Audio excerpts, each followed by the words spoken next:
Professor. I'm very pleased to be honored. Thanks for the invitation, and I'm very pleased and honored to be there on the behalf of the French Penitentiary Administration. So I must confess, I had to ponder a while when I saw the topics about the paradox when it comes to talk about the most successful type of alternative sentence from a public perspective. Why I was surprised, because I said to myself, how do we define success when it comes to non-custodial sentence? To please Professor Barbara yesterday was saying that we should change our mindset and don't use anymore the word of alternatives to sentence. So compared to prison, in the public eyes, non-custodial sentences are relatively invisible, even though there are almost 3 more times as many people subject to supervision to people to custody. So basically, the public doesn't know much about probation. They are not confident about it. They don't know what we're doing. And there is definitely a visibility gap and a credibility gap. So if we measure success about how often the judge use not custodial sentence, so definitely in France, suspended sentence with probation is by far the most successful one. A suspended sentence, I guess like most of you know, is an opportunity for the judge to impose a sentence, but not to make the person serve the entire sentence. It's a custodial sentence, but with a custodial element suspended on condition that the defendant remains out of trouble and abides by any requirement that the judge decides to choose to attach here. So a breach of suspended sentence will normally mean activation of all or some of part of the custodial part of the sentence. So in France, you have to know that this kind of sentence represents almost about 80% of offenders under probation. If we measure success by the completion rate, so we have to come up with a community sentence, unpaid work here. It requires the offender to do unpaid work for a specified amount of hours. The average amount of hours in France is about 105 hours, and the completion rate is about 90%. So it's definitely a nice and way to maintain the offender in the public and something really useful for the society, and same time, boosting confidence and say, okay, finally I can do something useful for society. It's kind of, a good way to pay back. So just like community sentence order, electronic monitoring is also pretty well received by the public. It is seen as a tool to reduce pressure in prison and toughen probation. Besides, comparing to prison, which costs about 100 euros per day per detainee, electronic monitoring costs in France probably about something like 12 euros per day per tag.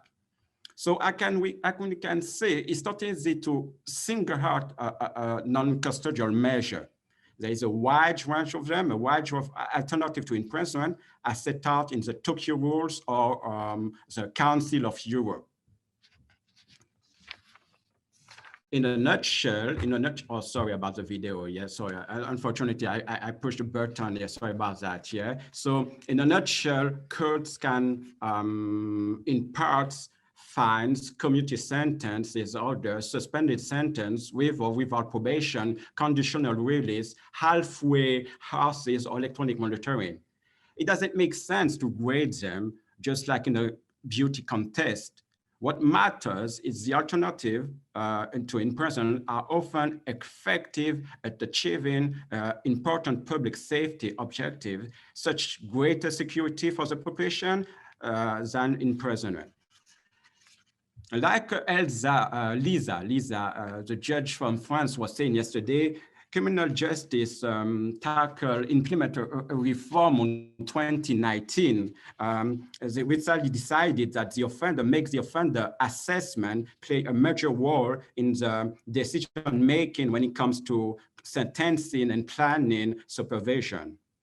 The selection of non-procedural measures based on the assessment of an established criteria is respect of both of the nature and the gravity of the offense, on the personality of the offender, its background, the purpose of sentencing, the right of the victims. The sentence has to fit the crime and meet the offender needs. Now, an alternative to custodial sentence to be successful as to, to find the right balance between protecting society and reintegrating offenders. And it's not just the responsibility of the offenders, policymakers, legislators in creating a framework for sentencing, the courts in exercising discretion to propose alternative whenever possible, the probation officer in providing a consistent service to reassure the judges, the public, that the alternative sentence imposed are adequately implemented.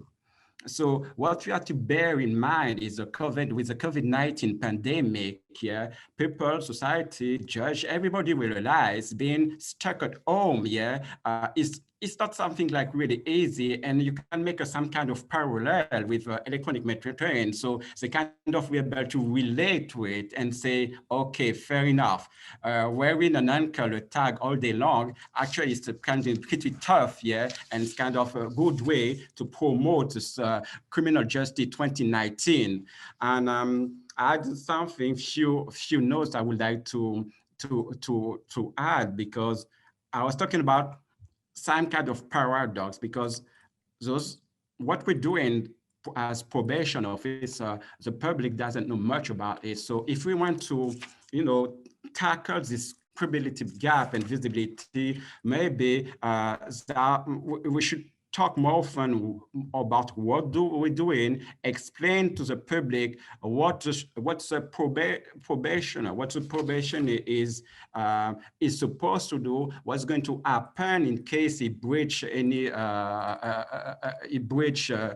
requirement. So we have to ensure that the offender whose crime, for example, is a drug alcohol related, are required to attend the treatment, and make sure the level of supervision is matched not only by the risk of reoffending as the risk need or responsibility principle, but also the seriousness of the crime committed by the offender. And finally, and it's going to be my last point here, maybe we should let people know that the offender is kind of anybody in the street, you, me, everybody else. So, and the prison maybe, sure, it's got its place for, for serious crime, but maybe a prison is not necessarily the adequate response. So thanks for the attention, and I'm looking forward to answering your question. The floor is yours.